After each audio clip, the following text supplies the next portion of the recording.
सतनाम श्री वाहिगुरु गुरु गरीब निवास।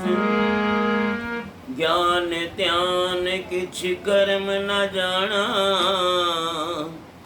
सार न जाना तेरी। सब ते वड्डा सतगुरु नानक, जिन कल राखी मेरी। श्री हरि कृष्ण ते आइए, जिस डिठिया सब दुख जाए। श्री हरि कृष्ण ते आइए, जिस डिठिया सब दुख जाए। सब थाई होए सहाय, सब थाई होए सहाय। सब थाई होए सहाय, सब थाई होए सहाय। प्रथम भगवती सिमर के गुरु नानक लई ते आए। फिर अंगद गुरु अमरदास राम दास होए सहाय। अर्जन हरि गोबिंद नो सिमरो श्री हरि राय। श्री हरि कृष्ण ते आइए, जिस निढिया सब दुख जाए। गुरु तेग बहादुर सिमरिए, कर नौनित आवे ताए।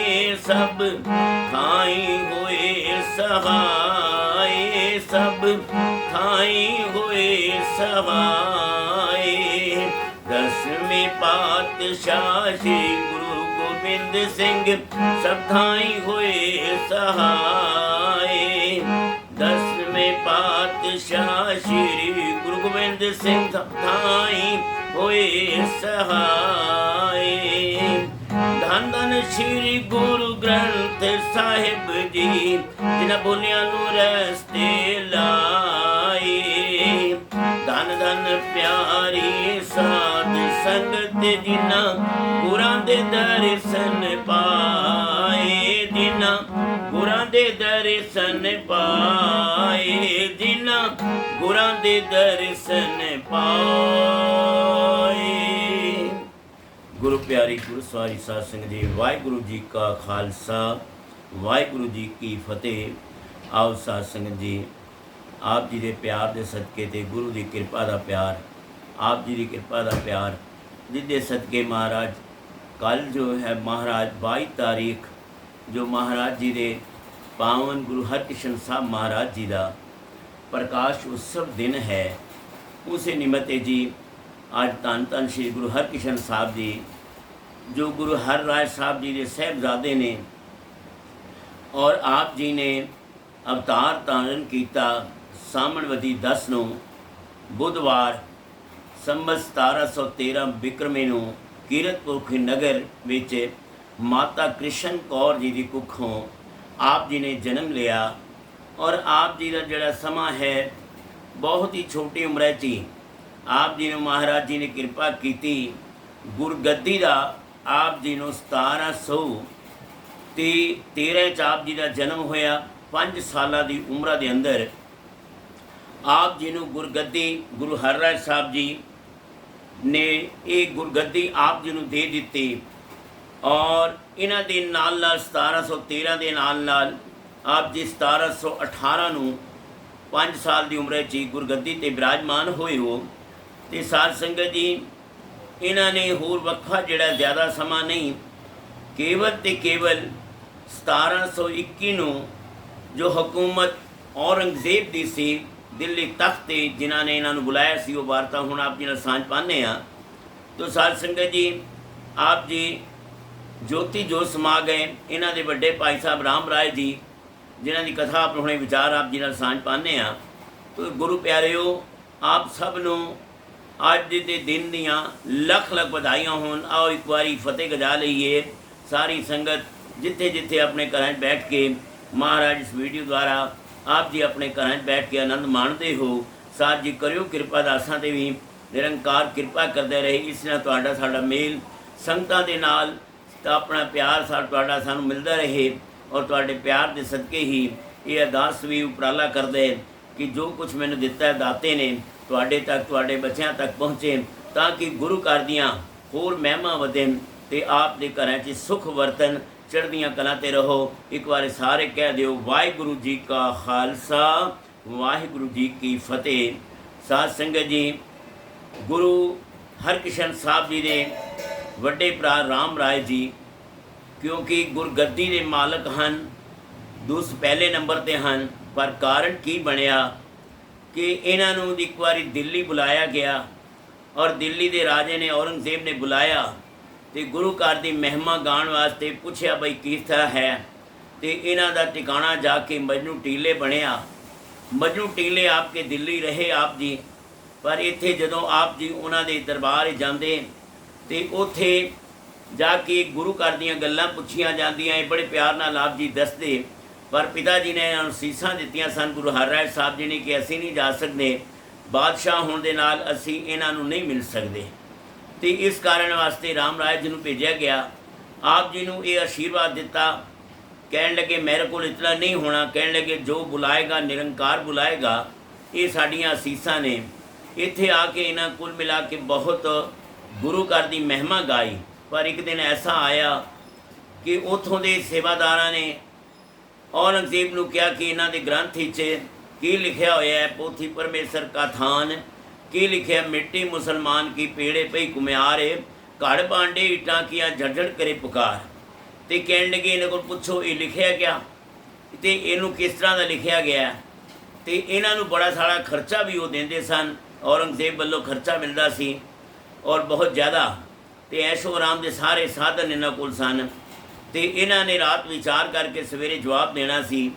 जब ये पहुँचे अपने उन्होंने राज इत्ते जाके उन्होंने तख्त ते बैठे हुए औरंगजेब ने सवाल किया इन्होंने जवाब दिता कि महा इत्थे कि आप जी नूं ये किसी ने गलत दस्या है की लिखा गया है कि मिट्टी मुसलमान की तो इत्थे लिखा सी पेड़े पई कुम्यार कहते नहीं मिट्टी मुसलमान की पेड़े बेईमान की गल कह दी कुम्यार की थां ते पेड़ मिट्टी मुसलमान की नहीं मिट्टी बेईमान की कह दिता इत्थे बेईमान शब्द कह दिता।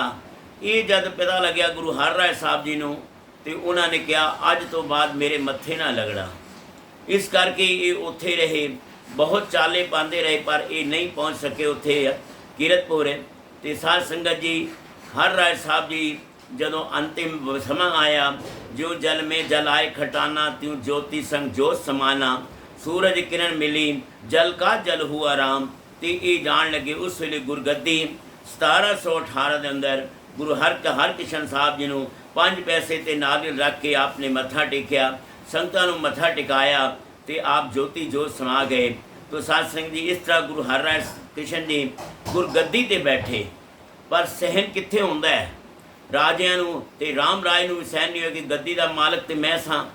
इन्हां ने फिर को औरंगजेब नूं कहा औरंगजेब ने इन्हां नूं बुलाया कि दिल्ली आप जी आके सानूं दर्शन दिओ पर ये दर्शन कहण लगे किदां इत्थे जिहड़ा राजा जय सिंह हैगा सी बंगले रहिंदा सी उन्हां दे नाल औरंगजेब दा बड़ा प्यार सी।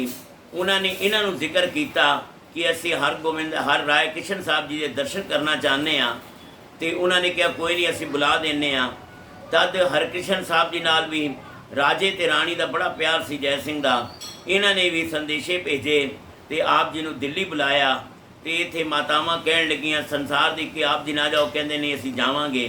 तो इन्हां ने तैयारी की साध संगत जी और ये उत्थों चल के दिल्ली वास्ते रवाना हुए संगतां इन्हां दे कुछ नाल सन और ये पहला पड़ाव इन्हां दा कहंदे ने पंजोखरे आया कीरतपुर तो पंजोखरे अंबाला दे नाल इत्थे आके रुके पर इत्थे इन्हां दी जय जयकार हो रही है। हरकृष्ण जी श्री हरकृष्ण ध्याईए जिस डिठे सब दुख जाए। इत्थे महाराज जी हर गुरु नानक साहब की जय जयकार होंदी है पर कई लोगों को नहीं सहन होंदी ना। पंडित लाल चंद जी विद्वान बड़े सन पर उन्होंने कहा भाई इन्हां दा नाम हरकृष्ण श्री हरकृष्ण है तो साडा कृष्ण है खाली क्यों कृष्ण भगवान द्वापर युग के अवतार कृष्ण है उन्होंने कहा ये हरकृष्ण किस तरह बड़े हो सकते हैं। उन्होंने कहा तो छोटा जहा बच्चा 5 साल का है, पर वो तो देखो गीता का आप जी ने सारा उपदेश कुरुखेतर कर दिता। ये तो गीता का एक श्लोक भी उन्हों का अर्थ भी नहीं कर सकणगे। ये सोच लाल चंद की सी, ते लाल चंद ने जाके उत्थे कहा, तो उस वे मेरे साहब कह लगे, गुरु हरकृष्ण साहब जी कह लगे तुसी किसी नूं लै आओ अपने बंदे नूं, असीं उहदे कोल ही ये अर्थ करवा देंगे।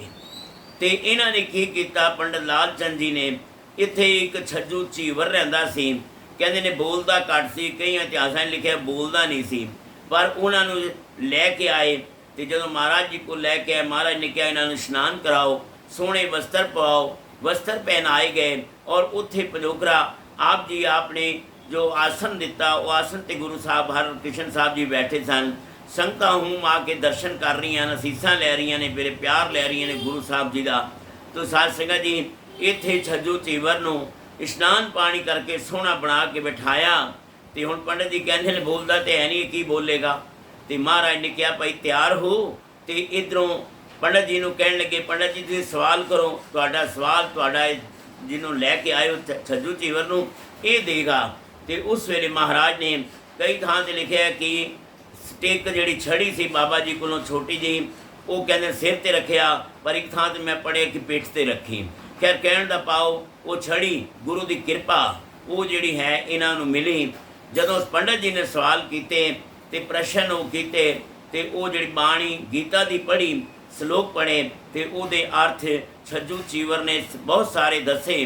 तो वो छज्जू चीवर के नाल नाल वो बोलन भी अच्छा लग गया और अच्छे ढंग नाल समझा रहा सी। बड़ा हैरान होए पंडित जी। उन्होंने 4-5 सवालों तो बाद मत्था टेक दिता। कहते महाराज बस मैं हुण देख लिया तुहाडा जो नाम है श्री हरकृष्ण, ये हरकृष्ण वाकई है, तुसी हो। हुण महाराज मेरी गलती हो गई। उन्होंने उस वेले अपनी गलती मनी, चरना ते डिग पए ते कहण लगे मैनू भी अपना सिख बना लो। कह दो सतनाम श्री वाहिगुरू, मैनू भी सिख बनाओ। तो साध संगत पंडित लाल चंद जी इत्थे सिख बने। कई इतिहासां लिखे है कि ये जा रहे सन गुरु हरकृष्ण साहब जी सवेरे अंमृत वेले बगीचे सैर करने वास्ते। तो इत्थे जांदियां क्योंकि जिहड़े शहर के लोकी ने जिन्होंने ये अंदर आया सी, जिस तरह पंडित जी को पहले लग्या पर बाद में सिख बन गए। इतिहास दसदा है कि इन्होंने आने वाली पीढ़ी भी 10वें पातशाह जी को अमृत छक के और उन्होंने भी शहीदियाँ भी पाइयां, जंगे मैदान में लड़े भी सही। कहने का भाव जिहड़े सिख बन गए ने, सिक्खी सिक्ख्या गुर विचारां दी है। तो साध संगत जी अज इन्होंने कहा, कहने लगे तुसी इत्थे एक फकीर आ रहा सी, एक ऐसा जिन्हों कूड़ होया होया सी, वो कहने लगे गुरु हरकृष्ण साहब आए ने, सब दे दुख दूर करने ने, तू भी चला जा उन्होंने कोलों। उन्हें कहा कित्थे मिलणगे, कहते उधरों आ रहे नहीं। तो ये आ रहे सन, आंदे रस्ते च ए मिल गया। तो एक कुरला के उन्होंने आवाज़ा मार के बेनती करने लगा महाराज मेरा दुख दूर करो। मेरे गुरु हरकृष्ण साहब जी ने इन्हों वाल तकिया, तक के इन्हों के हत्थ एक छोटा जिहा रुमाल हैगा सी, वो रुमाल दिता, कहने पानी भिजो के अपने शरीर में लाओ। जदों उन्होंने पानी भिजो के शरीर ते लाया तो शरीर 9/9 हो गया। कह दो सतनाम श्री वाहिगुरू। तो 9/9 हो गया। इस तरह महाराज जी का ये जोड़ा प्रवास से होर जय जयकार ज़्यादा वध गई। इत्थों दिल्ली आए साध संगत जी, दिल्ली राजा जय सिंह जी के बंगले च। तो इत्थे राजे ने कहा मैं ना दर्शन करने ने, कहते पहले ये देखो ये कुछ जानते भी हैं कि नहीं, 5 साल के बच्चे ने। तो इत्थे आके इन्हां दी परीक्षा किस तरह राजा जय सिंह ते उन्हां दी पत्नी ने, उन्होंने अपनिया नौकरानियां नूं बड़े सोहने वस्त्र बना के ते महारानियां बनाया, तो आप नौकरां वाले कपड़े पा के बह गई। तो जदों मेरे साहब जी आए ना, सारिया बीबियां जड़ियां अगे बैठियां सन, उन्होंने सिर ते छड़ी भी रखते गए, कृपा भी होंदी गई। कहने लगे ये नहीं है राणी, ये तो है नौकरानी। इन्हां शब्दों का उच्चारण करते हुए दास ये समझदा है कि महाराज जी के सिर ते हथ रखते उहदे भाग खुल जाते हैं।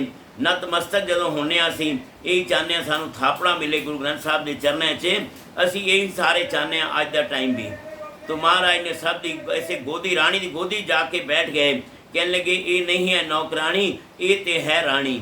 जदों ये शब्द कहे राणी भी खुश हो गई। तो कहते ने उसले राजा जय सिंह खुश होया, सारी संगत ने जय जयकार की। तो इत्थे रहिंदियां होया औरंगजेब चाहता सी दर्शन करना, पर महाराज ने कहा सी गुरु हर साहब जी असीं किसी राजे नूं दर्शन नहीं देने, ਤੇ ਇਹਨਾਂ ਨੇ ਉਸ ਰਾਜੇ ਨੂੰ ਔਰੰਗਜ਼ੇਬ ਨੂੰ ਸਮਾਂ ਨਹੀਂ ਦਿੱਤਾ ਤੇ ਇੱਥੇ ਚੇਚਕ ਫੈਲ ਗਿਆ, ਹੈਜ਼ਾ ਜਿਹਨੂੰ ਕਹਿੰਦੇ ਹੈਜ਼ਾ ਫੈਲ ਗਿਆ ਤੇ ਹੈਜ਼ੇ ਦੇ ਕਾਰਨ ਕਈ ਬੱਚੇ ਤੇ ਮਹਾਰਾਜ ਸਰੀਰ ਛੋੜਨ ਲੱਗੇ ਤੇ ਲੋਕਾਂ ਨੇ ਆ ਕੇ ਪੁਕਾਰ ਕੀਤੀ। ਮਹਾਰਾਜ ਨੇ ਉਸਨੇ ਚਰਨ ਪਾਹੁਲ ਦਿੱਤਾ ਜਿਹੜਾ ਅੱਜ ਵੀ ਬੰਗਲਾ ਸਾਹਿਬ ਆਪ ਜੀ ਪ੍ਰਾਪਤੀ ਕਰਦੇ ਹੋ। ਇੱਥੇ ਉਹਨਾਂ ਨੂੰ ਪਿਲਾਉਂਦੇ ਗਏ, ਉਹ ਠੀਕ ਹੁੰਦੇ ਗਏ। ਪਰ ਇਸੇ ਵਲੇਕੇ ਦੇ ਅੰਦਰ ਆਪ ਵੀ ਮੇਰੇ ਸਾਹਿਬ ਜੀ ਆ ਗਏ। ਜਦੋਂ ਆਪ ਵੀ ਆ ਗਏ ਤੇ ਸਾਧ ਸੰਗਤ ਜੀ ਉਹ ਸਮਾਂ ਐਸਾ ਬਣਿਆ, ਮੈਂ ਬੇਨਤੀ ਕਰਾਂ ਕਿ ਇਹਨਾਂ ਨੇ ਫਿਰ ਇੱਥੋਂ ਛੱਡ ਕੇ ਤੇ ਅੱਜ ਬਾਲਾ ਸਾਹਿਬ ਗੁਰਦੁਆਰਾ ਜਿੱਥੇ ਹੈ ਇੱਥੇ ਯਮੁਨਾ ਦੇ ਕਿਨਾਰੇ ਚਲੇ ਗਏ। तो साध संगत जीओ इत्थे राजा काफ़ी कोशिश करता रह गया, औरंगजेब भी, पर जदों पता लगता औरंगजेब आए तो महाराज आले दुआले हो जाते, पर उन्होंने दर्शन नहीं दिते। तो अज बाला साहब इत्थे पहुँचे, ये महाराज जी इत्थे भी आके भाग्य लाए तो इत्थे भी महाराज की कृपा रही, क्योंकि महाराज की बाणी अच्छे इत्थे जो आप जी ने आके गुरु हरकृष्ण दास साहब जी ने बड़ी ही तरीके नाल अपना जो जीवन बिताया। क्योंकि महाराज दी बाणी दे उहदे दोहरा ही लिखते ने, हर कृष्ण भयो अष्टा बलबीरा, कहते ने जिन पहुँच देहली करो, जिन पहुँच देहली लियो जे शरीरा, कहते ने बाल रूप धरियो श्वास स्वांग रचाई, और तब सोए सहजे तन को छोड़ सिधाई, ये मुगलन शीस पर बहु छारा, वे खुद पत सो पहुँचे दरबारा। इत्थे शरीर इन्हें छड़िया सी। तो साध संगत जी उन्होंने का 22 तरीक को जो है प्रकाश दिन है, ये कैसेट आप जी तक पहुँच जाएगी रात को 22 तरीक, आप जी भी वो दर्शन कर सकोगे। साध संगत जी जिन्ना मैनू बाबा जी ने दिता है, मैं आप जी नाल सांझ पाना, बस यो ही बेनतियां ने इन्हों आप भी तो अपने बच्चों भी उन्होंने भी, क्योंकि महाराज के बारे तो कहा जाता है, सतयुग तय माणियो छलियो बल बावन तायो, त्रेते तय माणियो राम रघुवंश कहायो, द्वापर कृष्ण मुरार कंस कृतार्थ कियो, अगर सैन को राज अभय भक्त जन दियो, कलयुग प्रकाश नानक कल गुल प्रमाण, नानक गुर अंगद अमर कहायो, श्री गुरु राज अब चल अटल आद पुरख फरमायो, कल युग प्रमाण नानक गुर अंगद अमर कहायो, श्री गुरु राज अब चल अटल आद पुरख फरमायो। तो ये जोत है गुरु नानक साहब की। आप जी बेनती की कि जिन्हों के कोल से उन्होंने ये लाया तो वह भी नच उठिया, तो उसने भी कहा श्री हरकृष्ण ध्याइए जिस डिठिया सब दुख जाए। इत्थे जिहड़े दिल्ली के अंदर जिहड़े गरीब लोग सन, लोड़वंद, सब ने दवाइयां आके इत्थों ही लईयां, किहड़ा जल का पाहुल देंदे गए तो संगतां ठीक होंदी गईयां। पर आप जी अंत समा जिहड़ा उत्थे बाला साहब गुरुद्वारा अज है, उत्थे ही महाराज ज्योति जोत समाए। उस दिन 1721 3 साल 8 साल की कुल उम्र सी इन्हां दी, ते आप जी ने इत्थे शरीर छोड़िया। अज गुरुद्वारा बाला साहब उत्थे बनिया होया है, दर्शन करते हो। इन्हां शब्दां दे नाल आप जी नूं मेरे साहब गुरु हरकृष्ण साहब जी दे प्रकाश दिन दियां लख लख वधाइयां होण। गुरु साहब कृपा करें आप जी दे सदके, दास दा भी गुरु चरना नाल ते आप जी दे नाल भी प्यार बनिया रहे, ताकि आप संगत प्यार देंदी हो, जिहदे सदके ये रिकॉर्डिंग हो के आप जी तक पहुँचती है। हो सकता है कोई भोलो मैथों हो गई हो तो वह भी क्षमा करना। देना असीसा गुरु साहब आप की सेवा लैंदा रहे। नानक नाम चढ़दी कला तेरे भाणे, सरबत जियां दा भला। वाहिगुरू जी का खालसा वाहिगुरू जी की फतेह। श्री हरकृष्ण ध्याइए जिस डिठे सब दुख जाए। बाबा सारियां दे दुख दूर करी, सुखां दी छांच बिठाई, अपने चरनां प्यार देई ते जपा लई सतनाम श्री वाहिगुरू। नानक नाम चढ़दी कला तेरे पाणे, सरबत दा भला। वाहिगुरू जी का खालसा वाहिगुरू जी की फतेह।